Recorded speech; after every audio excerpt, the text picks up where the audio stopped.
about what is happening in Iran so that we understand that the problem is bigger than expected, bigger than what is believed, bigger than what is being reported in the media in general.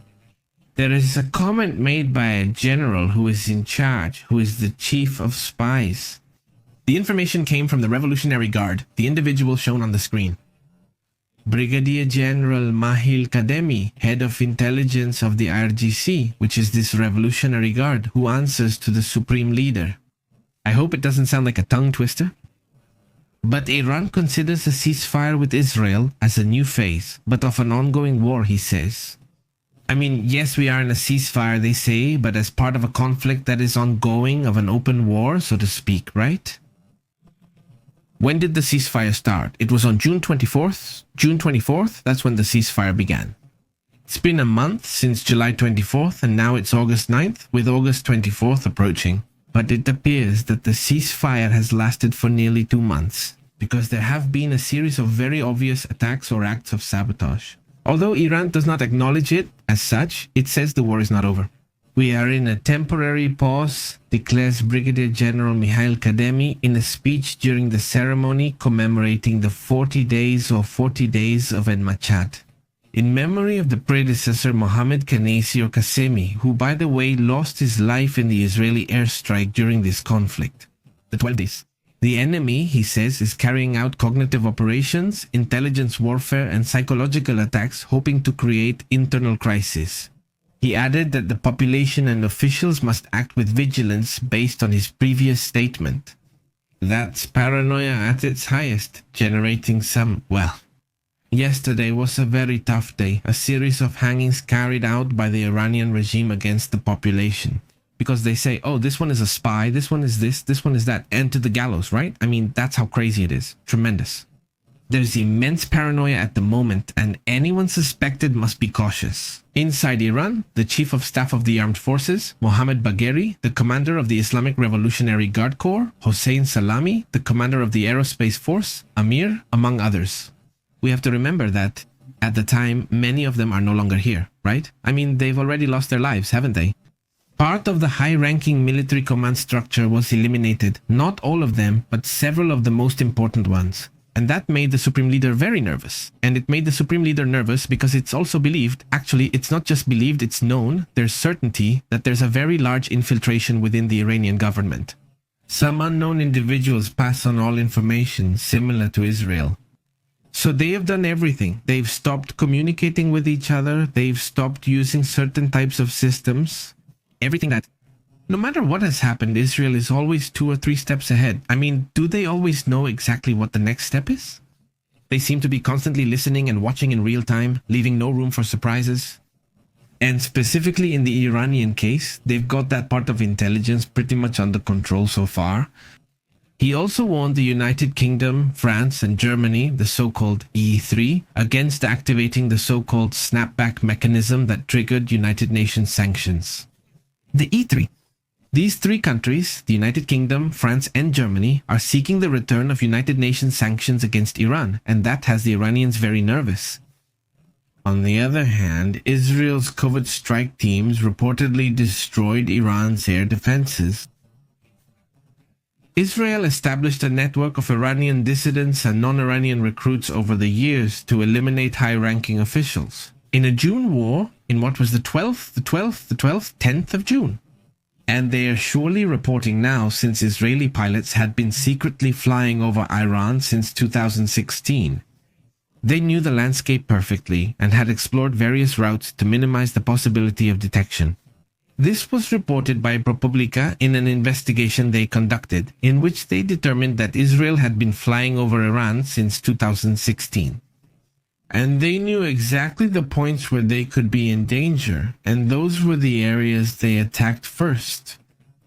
So the espionage operation would have involved a vast network of local recruits who were activated.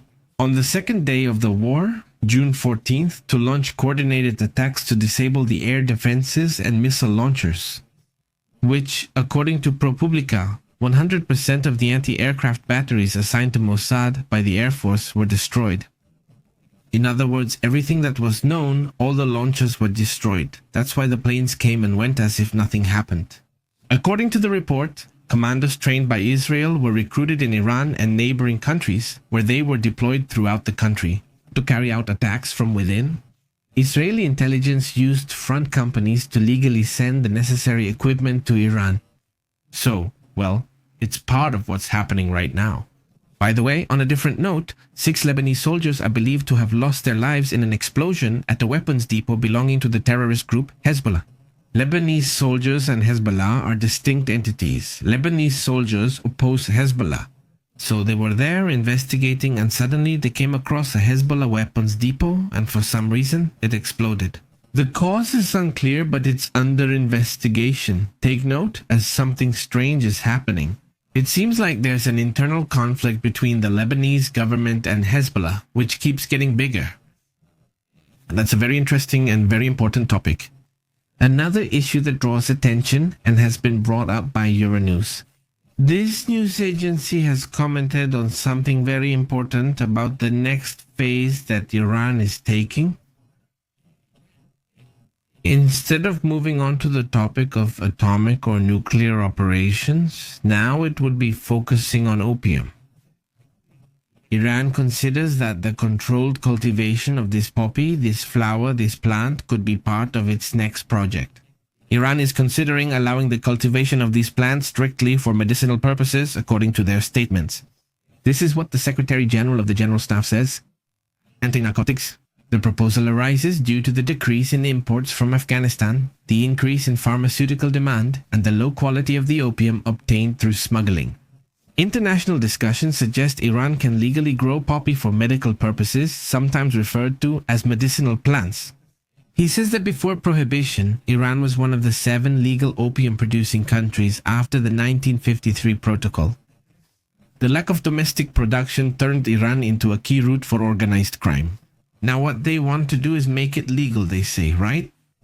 That really catches my attention too. Let's see what happens and what intentions are behind that issue. And well, there's already a reaction from Lebanon. I mean, the Lebanese government is responding to the comment from the Iranians, right? This is where things start to get more intense.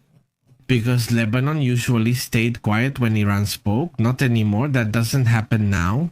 Lebanon strongly condemned the statements of Ali Akbar Belayati, the senior advisor to Supreme Leader Ali Khamenei, about the disarmament of Hezbollah. The Lebanese Ministry of Foreign Affairs described the statement as a blatant and unacceptable interference in the country's internal affairs. Belayati stated that the disarmament of Hezbollah is a dream that will not come true, accusing the United States and Israel of dictating this policy, of telling them exactly what to do and what not to do. Beirut. The Lebanese government warns that it will not allow any external party, whether friend or foe, to speak on behalf of the people or claim guardianship over sovereign decisions.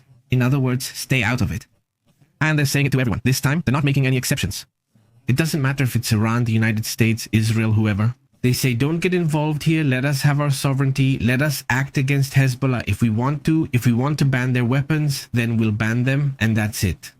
But the Supreme Leader has nothing to do with it, neither Iran nor anyone else. So this is very interesting. Very interesting because maybe Lebanon itself will be the one to crush this. The ongoing rebellion in Lebanon has caused numerous problems for its citizens over the years. And that Lebanon, from being a country that had a certain level of prosperity, that was making progress, that has tourism, all of that collapsed because of Hezbollah's radicalism, and they have been stuck in a very tough crisis for a long time. What Hezbollah did was release a lot of money that came from Iran and from organized crime activities that they control in the area. So they gave a lot of money to the population, and that money basically bought a lot of people. There was about 20 or 30% of the population that supported us, but this is also changing apparently, at least. We'll see if this gets confirmed over time.